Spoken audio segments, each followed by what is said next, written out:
Hello and praise the Lord. I'm really glad to meet you all in this video. So let's meditate on today's God's promise. So it is in Matthew chapter 6 verse 33. மத்தேயு 6:33 வசனம். But seek first the kingdom of God and his righteousness, and all these things will be added to you. முதலாவது தேவனுடைய ராஜ்யத்தையும் அவருடைய நீதியையும் தேடுங்கள், அப்பொழுது இவைகள் எல்லாம் உங்களுக்கு கூட கொடுக்கப்படும். ஸோ ஹியர் இந்த வேர்ஸில் நம்ம என்ன பார்க்குறோம் அப்படின்னா, ஃபர்ஸ்ட் நம்ம காடை ப்ரையாரிட்டைஸ் பண்ணணும். முதலாவது நம்ம தேவனை நம்ம தேடும் பொழுது நமக்கு லைஃப்பில் வாட் எவர் இட் இஸ் எல்லா தேவைகளும் நமக்கு அதுவாகவே நமக்கு சந்திக்கப்படும் அப்படின்னு சொல்லி இந்த இந்த இந்த வேர்டுக்கு ஒரு மீனிங் இருக்குது. ஸோ நம்ம லைஃப்பில் கூட நீங்கள் கொஞ்சம் நினச்சி பாருங்கள், நம்ம daily life day to day லைஃப்பை நம்ம காட் ஃபஸ்ட்டு நம்ம வச்சுருக்கோமா? காலைல எழுந்த உடனே நம்ம ஃபஸ்ட் நம்ம யாரை ஃபேஸ் பண்ணுறோம்? மொபைலா இல்லைன்னா காடா? நம்ம யார்கிட்ட நம்ம முதல் பேசுகிறோம்? நம்ம படிக்கும்போதோ இல்லை ஒர்க் போகும்போதோ நம்ம யாரை ஃபஸ்ட்டு நம்ம சீக் பண்ணுறோம் அப்படின்னு நீங்கள் கொஞ்சம் யோசித்து பாருங்கள். Are you prioritizing God first? Did you pray well before taking any major decisions in your life? First நீங்கள் என்ன உங்களோட லைஃப்பில் நீங்கள் ஒரு டெசிஷன் எடுத்தாலும் ஃபர்ஸ்ட் நீங்கள் காடை நீங்கள் முதல் வச்சுருக்கீங்களா? காட் கிட்ட பெர்மிஷன் கேட்குறோமா? இல்லைன்னா நமக்கு இது வேணும் அது வேணும்னு சொல்லி நம்ம காட் கிட்ட ஆஸ்க் பண்ணுறோமா? Even there was a family, ஒரு ஃபேமிலி இருந்தாங்களாம். அவங்க பார்த்திங்கன்னா they have decided to buy a new car, ஒரு புது கார் வாங்குறதுக்கு அவங்க பிளான் பண்ணியிருந்தாங்களாம். ஸோ அவங்க ஏகப்பட்ட எவ்ரி டைப்ஸ் ஆஃப் கார்ஸையுமே அவங்க போய் பார்த்தாங்களாம். எல்லா ஷோரூம்ஸ்க்கும் போய் எல்லா கார்ஸையும் பார்த்தாங்களாம், எல்லா மாடல்ஸ் ஆஃப் கார்ஸையும் பார்த்தாங்களாம். பட் அவங்களால still they couldn't take a proper decision. என்ன டெசிஷன் எடுக்க அப்படின்னு அவங்களுக்கு தெரியலையா. ஸோ இதை வச்சு நம்ம ப்ரேயர் பண்ணுவோம், நம்ம காட் கிட்டே கேட்போம்னு சொல்லி அவங்க இயேசு சுவாமி கிட்ட இந்த ஃபேமிலி ப்ரேயர் பண்ணாங்களாம். ஜஸ்ட் அ கார், உங்களுக்கு ஒரு கார் தான் ஆண்டவரே, பட் இது எங்களுக்கு எந்த கார் எங்களுக்கு சூஸ் பண்ணணும்னு தெரியல, நாங்கள் நல்ல காராக எங்கள் ஃபேமிலிக்கு நீங்கள் கொடுங்கன்னு சொல்லி அவங்க ஒரு காருக்காக அவங்க ப்ரேயர் பண்ணாங்களாம். பட் காட் ரொம்ப சைலண்ட்டாகவே இருந்தாராம். என்ன நம்ம கார் பார்த்தாலுமே நம்ம காட் நமக்கு எதுவுமே பேசாமல் அமைதியாகவே இருக்காரு அப்படின்னு நினச்சிட்டு இருந்தாங்களாம். ஸோ இப்படியே லைக் ஒரு 1 year பாஸ் ஆகுச்சான். கார் வாங்கணும்னு சொல்லிட்டு அவங்க அப்படியே பார்த்துட்டே இருந்தாங்களாம். பட் காட் எதுவுமே ஆன்சர் பண்ணலையா.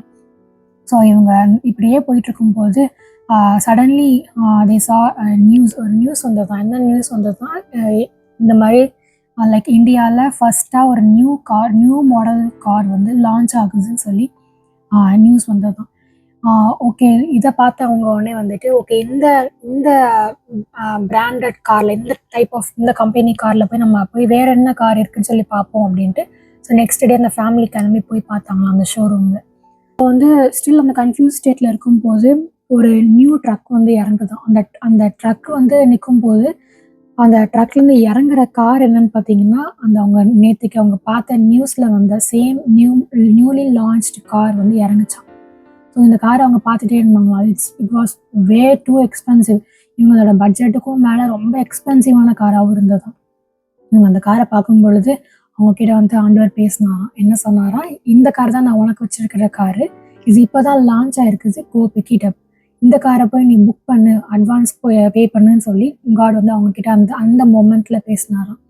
அவங்க நினச்சாங்கன்னா, என்ன இது இவ்வளோ பியூட்டிஃபுல்லான car, newly launch car, new model car, அதுவும் வே டூ எக்ஸ்பென்சிவான கார், என்னோட பட்ஜெட்லேயே இது இல்லை அப்படின்னு சொல்லி அவங்க அதை ரொம்ப டென்ஸ்டாக பார்த்தாங்க. ஓகே, பண்ண முடியுமா நம்மளால, காட் வாங்க சொல்கிறாரு அப்படின்னு சொல்லி அவங்க போய் தைரியமாக போய் அவங்ககிட்ட இருந்த அந்த கொஞ்சம் பணத்தை வச்சு அவங்க அதை அட்வான்ஸ் பே பண்ணி அதை புக் பண்ணிட்டு வந்தாங்களாம். வெரி சூன் அந்த கார் அவங்களுக்கு சீக்கிரமாகவே அந்த கார் அவங்களுக்கு சேம் கார் கிடச்சிருச்சான். அது மட்டும் இல்லாமல் அந்த காரை ஃபுல் அமௌண்ட் அவங்க கொடுத்து அதை பர்ச்சேஸ் பண்ணுறதுக்கான நீட்ஸும் அவங்களுக்கு காட் மீட் பண்ணாராம். ஸோ இதே மாதிரி அவங்க அவங்களாவே ஒரு காரை சூஸ் பண்ணியிருந்தாங்க அப்படின்னா அதை நார்மல் காசாக தான் அவங்க எடுத்துருந்துருப்பாங்க. But when they ask God first, God அவங்களுக்கு நியூலி லான்ச்டு காராக, நியூ மாடல் காராக, அவங்களோட தகுதிக்கும் எட்டாத ஒரு காரை வந்து அவங்க கொடுத்து அவங்க bless பண்ணாராம். ஸோ இந்த இந்த ஒரு சின்ன ஒரு லைஃப் இன்சிடென்ட்லேருந்து என்ன தெரியுது அப்படின்னா, நம்ம காட் வந்து நம்ம லைஃப்பில் இருக்கிற எல்லா டீட்டெயில்ஸ்லையுமே, எல்லா ஒரு இதுலேயுமே அவர் நம்ம மேலே ரொம்ப அப்சர்வ் பண்ணி, ரொம்ப கீனாக, ரொம்ப இன்ட்ரெஸ்டடாக இருக்கார்.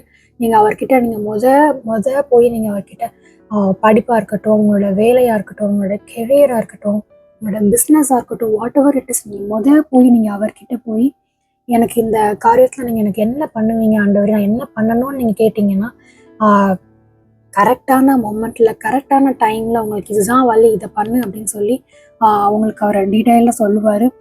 So if you trust this word and if you believe this Jesus could help you, நீங்கள் இப்போவே வந்து ஒரு டெசிஷன் எடுக்கிறீங்க அப்படின்னா என் கூட சேர்ந்து நீங்கள் ப்ரேயர் பண்ணுங்கள். Dear God, I thank for this wonderful promise word, Lord. சுவாமி, இதை பார்த்துட்டு இருக்கிற ஒவ்வொரு வியூவர்ஸ்க்காகவும் நான் ப்ரேயர் பண்ணுறேன் சுவாமி. அக்கார்டிங் டு திஸ் வேர்ட் ஆண்டவரே, உங்களை அவங்க பார்க்கணும், உங்களை அவங்க தேடணும் சுவாமி. Whatever in studies or work or whatever it is lord, அவங்க ஃபர்ஸ்ட் உங்களை ப்ரையாரிட்டைஸ் பண்ணுறதுக்கு நீங்கள் அவங்களுக்கு உதவி செய்யுங்க சுவாமி. இந்த டெசிஷன் எடுத்துருக்கிற ஒவ்வொரு பிள்ளைங்களையும், ஒவ்வொரு பீப்புள்ஸையும் நீங்கள் பிளஸ் பண்ணுங்க சுவாமி. இந்த name of Jesus we pray.